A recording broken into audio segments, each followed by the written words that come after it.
Ever wondered why the Great Flood happened?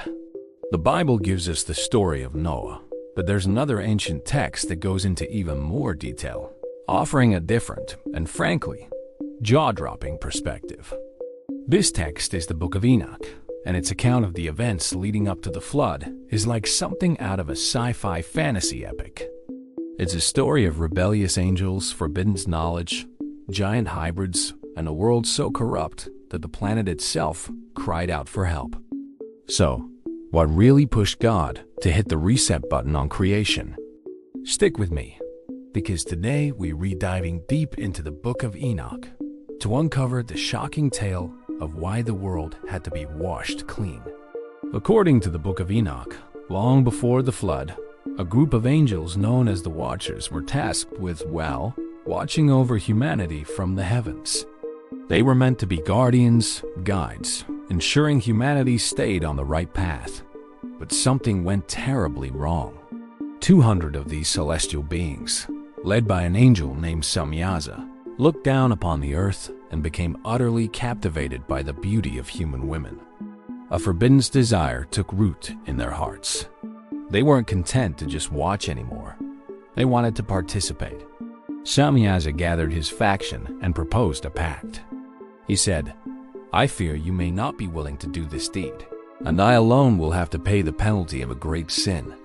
But they all swore an oath, binding themselves to a shared rebellion.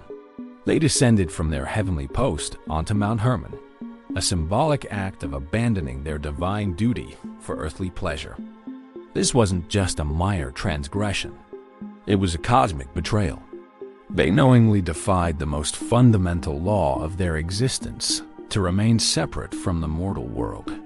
Their descent marked the beginning of the end for the old world, setting in motion a chain of events that would corrupt humanity to its very core. The Watchers didn't just come down to earth to satisfy their lust.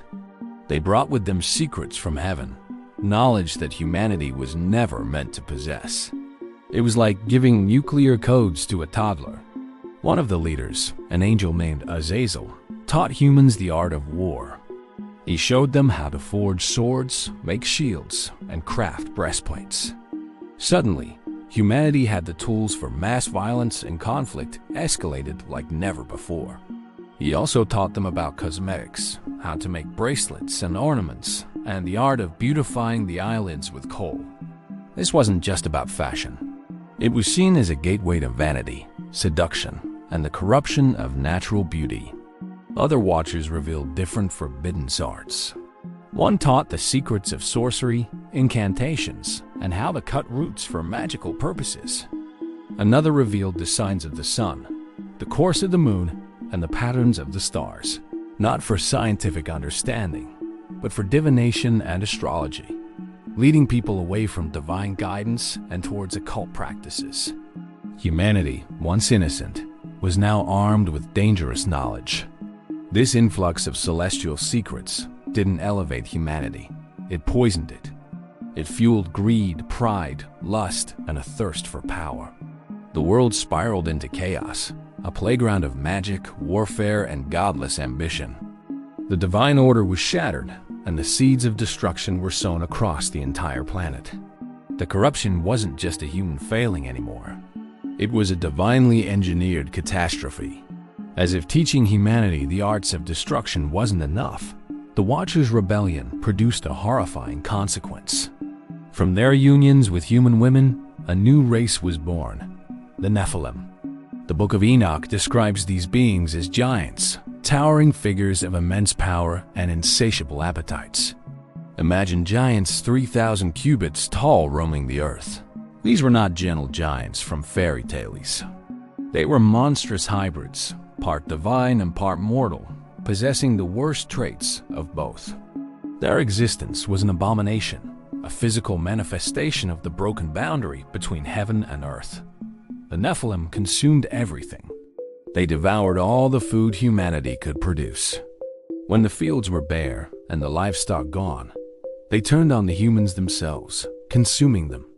Their hunger was endless, a black hole of consumption. But it didn't stop there. When they had exhausted nearly all other food sources, they began to turn on each other. drinking blood and eating flesh in a gruesome cycle of self-destruction. The world became a brutal, violent landscape dominated by these cannibalistic giants. Violence and bloodshed were the new norm. The very ground was stained with the horrors committed by the offspring of the fallen angels. The earth was no longer a home for humanity, but a feeding ground for monsters. The creation God had called good was now groaning under the weight of this monstrous plague. The corruption reached a point where the earth itself could no longer bear it. The Book of Enoch personifies the planet, describing how it cried out in agony.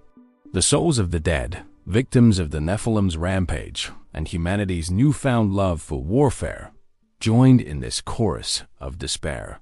Their cries reached the gates of heaven. The archangels, Michael, Uriel, Raphael, and Gabriel, looked down from their celestial posts and saw the sheer horror unfolding. They saw a world filled with blood, injustice, and lawlessness. The secrets of heaven were being used for destruction on earth, and the entire creation was teetering on the brink of complete annihilation. The archangels took this plea directly to God. They reported the betrayal of the Watchers, led by Azazel, who had taught all unrighteousness on earth and revealed the eternal secrets of heaven. They described the unions, the birth of the giants who filled the earth with blood and injustice. They relayed the desperate cries of both the living and the dead, saying, "And now behold, the souls of those who have died are crying and making their suit to the gates of heaven, and their lamentations have ascended and cannot cease because of the lawless deeds which are wrought on the earth." The very fabric of creation was screaming for justice, for an end to the suffering. The problem was too big for humanity to solve. A divine intervention was the only hope left. Faced with the complete and utter corruption of his creation, God delivered his final verdict. He saw that the world was irredeemable in its current state. The Nephilim had to be wiped out, and the stain of the Watcher's forbidden knowledge had to be washed away. The plan was twofold. First, God sent the archangel Raphael to bind the fallen angel Azazel hand and foot and cast him into total darkness in the desert, to be judged on the great day. The other Watchers were also to be bound and imprisoned for 70 generations until the final judgment. Second, God decided to cleanse the earth itself. He looked upon the world, a place he had created with love, and saw it overrun by violence and defiled by the Nephilim. He declared to the archangel Uriel, who he sent to Noah, that a great flood was coming. He said, "Go to Noah and tell him in my name, hide thyself, and reveal to him the end that is approaching, that the whole earth will be destroyed." The flood wasn't a punishment for humanity's sins alone, as is often simplified. In the context of the Book of Enoch, it was a necessary act of cosmic sanitation. It was a desperate surgery to save the planet from a terminal illness. God had to destroy the giants, cleanse the earth of their blood, and wash away the corrupting influence of the Watchers. The flood was the only way to eliminate the monstrous Nephilim and the deep-seated corruption they represented, giving a purified earth a chance to start over, a chance for a new beginning with Noah and his family. So, when we think of the Great Flood, the Book of Enoch asks us to look beyond just human wickedness. It paints a picture of a celestial war that spilled onto our planet, of a rebellion that infected the very DNA of life on Earth. It was a world of angel-human hybrids, dark magic, and rampant violence. A world so broken that the only solution was to wash it all away and start again. It is a powerful and terrifying story that adds a whole new layer to one of the most famous events in ancient history. Thanks so much for watching. If you found this journey into the Book of Enoch fascinating, make sure to hit that like button and subscribe for more deep dives into ancient mysteries. Let me know in the comments what you think about this alternative explanation for the Great Flood. See you in the next video.